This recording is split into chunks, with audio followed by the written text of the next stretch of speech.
Hello, what's up everybody? Welcome back to another Shadowverse video. But this time around, it's no longer Shadowverse 1, since we are officially in the new era of Shadowverse Worlds Beyond.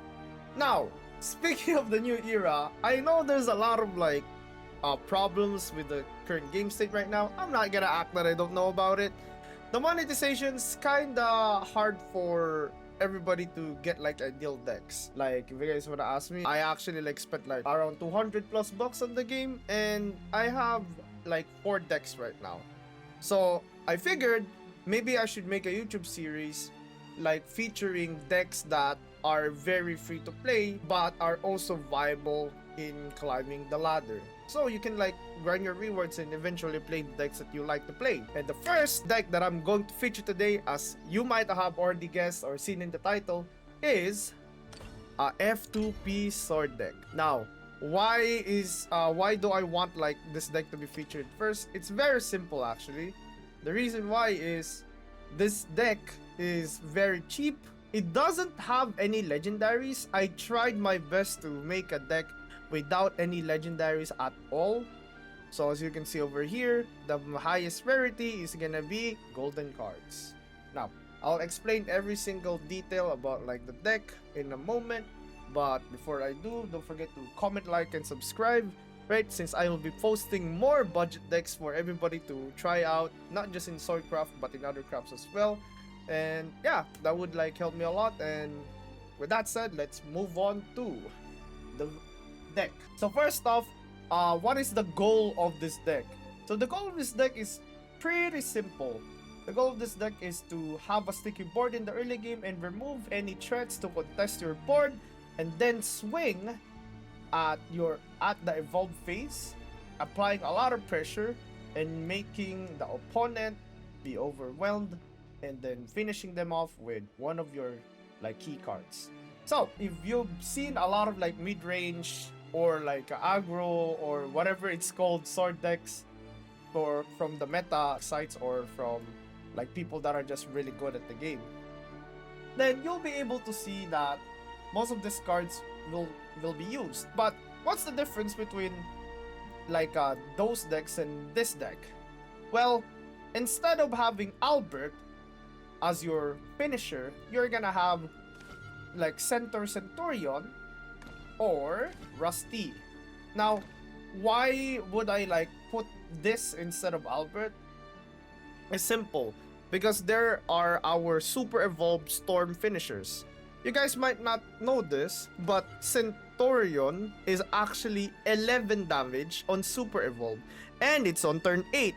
Albert only does 12 damage on super evolved, and that's on turn 9. So you're like, wait, one turn earlier and 1 damage difference? Yeah, that's pretty good.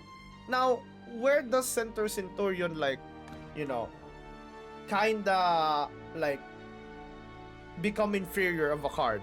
Simple. The flexibility. It's turn 8, it's 1 turn earlier than Enhanced Line of Albert, but since it doesn't have the flexibility to be played in turn 5 to either finish the game off very early or apply more pressure to force people to super evolve, then yeah, this card is a dead card for the most part of the game. That's why we're only running one of them, right? So that's one of our like finishers. Another way that we can finish a game is Rusty. The bad thing about Rusty is, of course, it also has inconsistencies, the same as the Centurion is. That is the fact that if you draw multiple copies of Rusty, the impact of this card suddenly becomes pretty meh. Now, like if you don't have a lot of copies of Albert, let's say you have 1 copy of Albert, 2 copies of Albert, right? Or this is the card that I would probably replace because of its consistencies. But for the sake of the F2P team that we're going for right now, where you don't have to buy any legendaries, I put this in the deck because it's a good alternate way to finish off the game. Alright, so those are our storm finishers, right? Now let's move on to our other cards. We have Ernesta that can help you guys make the board more unmanageable for the opponent. if you manage to get there. This is probably gonna replace your Amelia, though it's such a big difference in terms of value because Amelia gives you a bubble, which is basically like invulnerability, right? In the form of the barrier for 1 damage instance. Ernesta just like grants them more stats. Now, don't get me wrong, Ernesta will give you more lethal windows, but in terms of like replenishing your ammo in the mid-range, or like, you know, or like just protecting your board so you can finish them off the next turn, Ernesta is not really the best card for that, but like I have this card here anyway for those card lines that you can potentially win off of. Then we have Geno. Geno is basically a super evolved, like a free super evolve. This card can practically like kill anything while also like, yeah, it's like a super evolve. It's not gonna die because every time it strikes, it doesn't take any damage and it summons at night. In case you don't know, the strike gives this follower barrier, and barrier is reduce the damage taken by follower to 0. So like you can freely trade somebody as if you're super evolving but without the super evolve.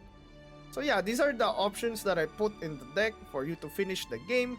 The rest is just the typical aggro curve.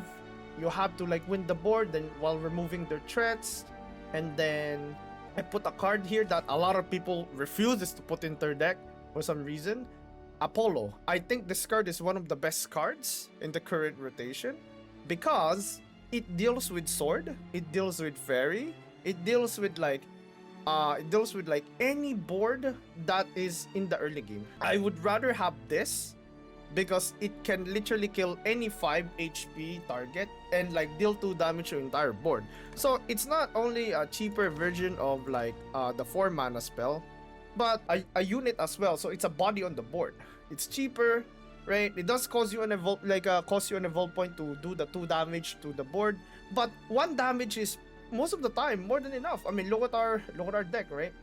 So like, is there any like other alternate stuff that you can change in this deck? You can add the squirrels for ambush, though they get countered easily by Apollo, right? And other like classes with AoE removal, right? And yeah, like you can go Olivia if you want to replace Geno, or you can like play Olivia alongside Geno, right? If you want to have a more mid-rangey deck.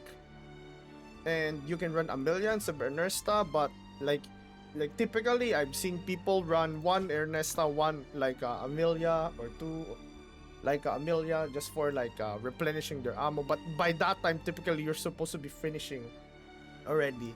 And of course the Centaur and this can be replaced by Albert. Alright, that's it. That's the deck, right? Hope you guys enjoy. I will be showcasing a game so you guys can see how it's played. And if you have any questions down below, feel free to ask them. Wow. The animations of like the UI and the presentation, everything still really like boggles my mind, man. Oh, we got a 1-2-3. So for this deck, you want to typically have a 1-2-3. But since we're facing Havencraft, I actually would prefer like something with stats. Right. We're gonna try to like curve him like into submission here. Oh, that's not a really good draw right there. Like both this and this, you want this on the latter part of the game, not the early part of the game. It's a 3 mana 3/3 still though, but yeah, you can't super evolve this yet to draw out the other rusties. Third 1, third 2, that's a strong board. We can give like both of this rush. Oh wow, now you see this? You armed with Majesty here.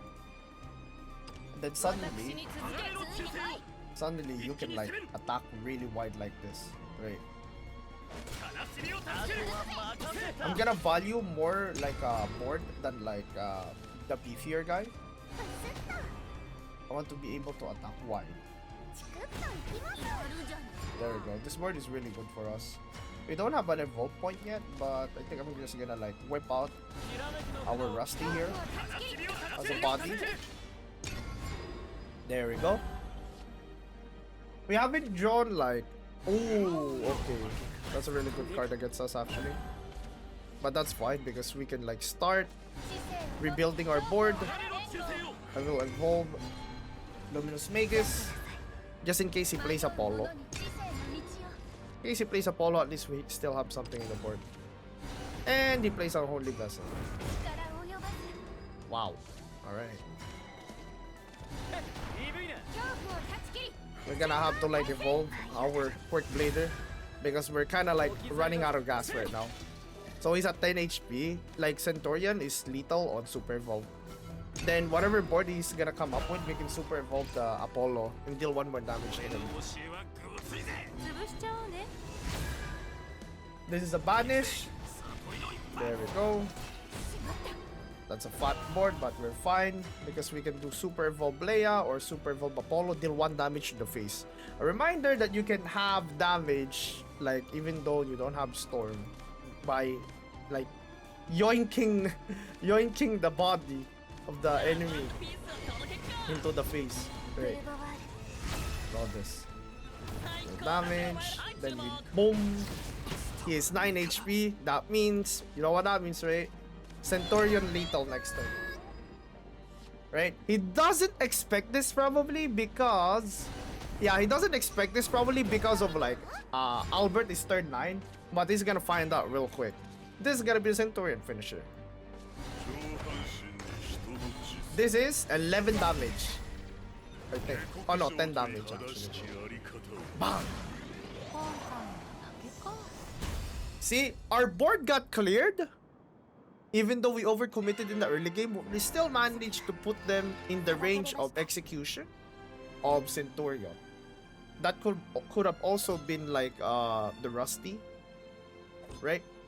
But with more bodies. So yeah, that's how the deck works. If you have any questions down below in the comments section, please feel free to ask them, right? And if you want to watch me stream, I Twitch on twitch.tv/LNeroTV. And hope you have a nice day. Thank you so much for watching this video. Bye-bye!